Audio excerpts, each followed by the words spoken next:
Hey folks, John Ferguson Smart here.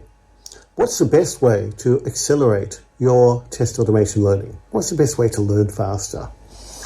Recently, I've been looking into how to teach my son how to drive a car.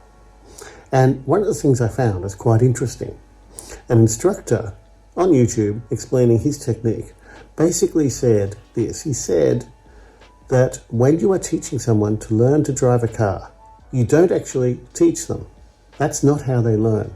You show them what to do, you show them the techniques, you show them the things they need to be aware of.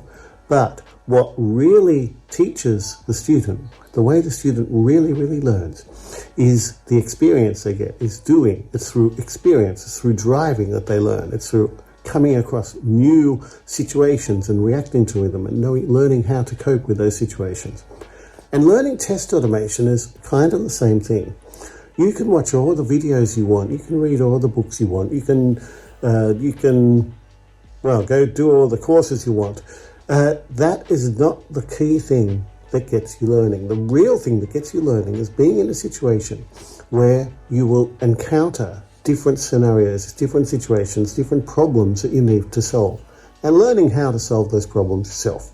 That's what we do at the Serenity Dojo. That's the way we try and teach people. We try and give you the opportunity to get into a situation, to show you different situations, to walk through them and work through different real-world situations together.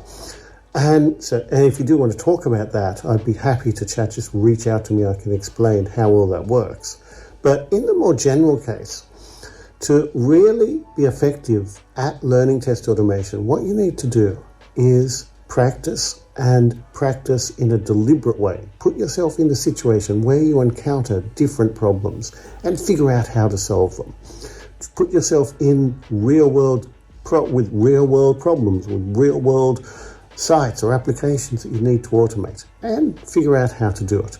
And then repeat.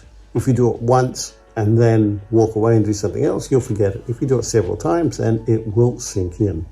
So that's what I wanted to talk about today. Real learning does not come from the videos or the tutorials or the books that you read. A little of that can obviously help, but the real learning comes when you apply what you read and what you see and what you hear, and you practice it and you apply it to real world situations. Anyway, that was my little tidbit for today. Thanks for listening, folks.